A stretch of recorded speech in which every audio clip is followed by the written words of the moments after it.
Ouah, ça m'énerve, ça ne marche pas.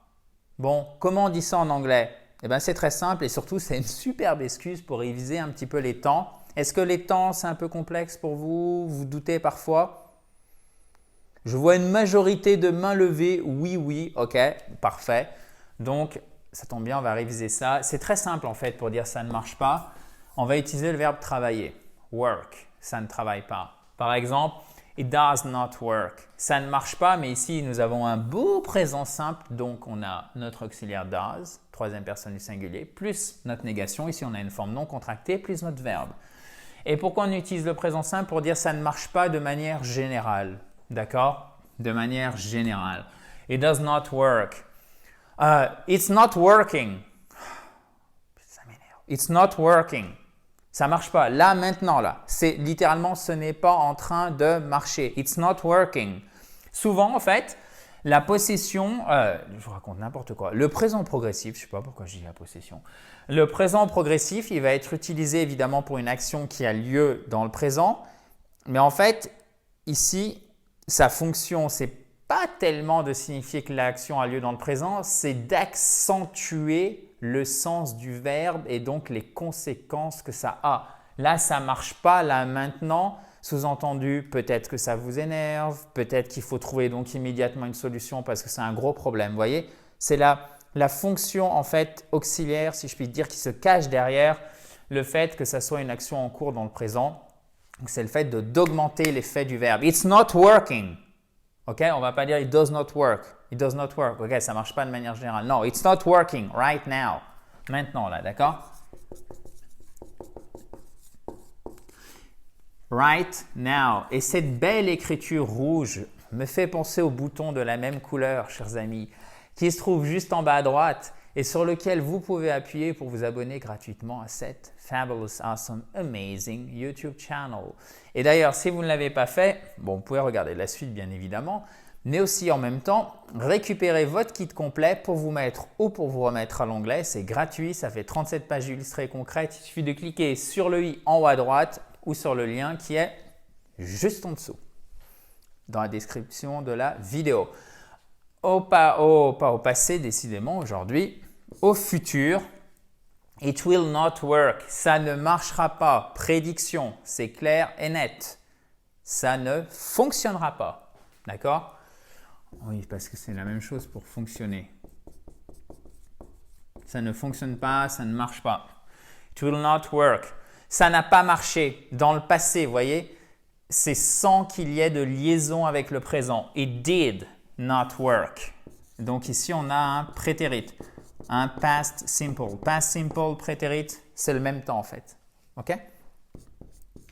Je vous avais dit que c'était un superbe prétexte pour réviser les temps. Et it did not work. Ça n'a pas marché. Mais par contre, si je vous dis, regardez, avec un beau PP, present perfect, it hasn't worked. Donc, ça n'a pas marché. Peut-être que le fait que ça n'a pas marché, le test que vous avez fait, ça s'est passé dans le passé, mais ça a une conséquence dans le présent, d'où l'utilisation du present perfect. And now we have to find a solution. Vous voyez? C'est pas parce que ça n'a pas marché que c'est bon, on peut s'en laver les mains, on est tranquille. Non, non, non, c'est maintenant, il faut trouver une solution. Donc là, on va utiliser le present perfect, contrairement à ici, d'accord? Cette phrase-là où ce n'est pas du tout relié, ça n'a pas de conséquences dans le présent, d'où l'utilisation du prétérit qui est l'équivalent du past simple. Je vais reprendre ma respiration là. Donc, it hasn't worked. And now we have to find a solution. Vous savez que les mots qui se terminent en tion, on a un accent tonique juste ici et là, c'est un beau ou long. Solution. Bon, je caricature évidemment, c'est pas solution, c'est solution. OK, guys? It hasn't worked and now we have to find a what? Pardon? Vous disiez a what? Exactement, a solution. Parfait. Bon, vous voyez comme on utilise bien les temps, présent simple, présent progressif, futur simple, non pas le past perfect, mais le prétérit, le past simple, c'est la même chose. Et là, par contre, on a un present perfect. On a bien vu la différence entre les deux. Je voulais aussi vous faire part de ces deux formules qui vous seront sans doute utiles et que vous pouvez noter dans votre fabuleux cahier d'apprentissage. It does not work that way, or it does not work like that. OK? It does not work that way, it does not work like that. Ça ne marche pas comme ça. Ou vous pouvez bien sûr dire, pardon, vous pouvez bien sûr dire it doesn't. Je ne sais pas pourquoi j'ai mis des formes, une forme non contractée ici, là une forme contractée, sans doute pour faire varier les choses. Très souvent à l'oral, ce sera plutôt la forme contractée. Hein. It does not work. Yeah, it doesn't work that way. It doesn't work like that. C'est d'ailleurs plus facile à dire, c'est moins haché que it does not work like that. It doesn't work like that. Ok, ça va plus vite. C'est d'ailleurs pour ça qu'on utilise ces formes contractées. Ça ne marche pas comme ça et ça marche pour moi. Faites attention. That works for me.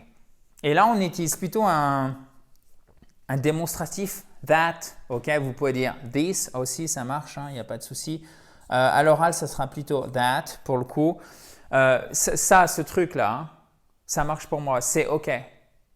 On peut dire aussi it, mais it, c'est plus neutre. On aura plutôt tendance à utiliser that en anglais authentique, alors que nous, francophones, comme souvent, on s'appuie sur notre langue de départ, le français, on va plutôt traduire par un it, donc it. Alors qu'il faudrait plutôt utiliser that pour dire ce truc-là, ok, cette solution, ce dont on vient de parler, etc. Ça fait référence à quelque chose.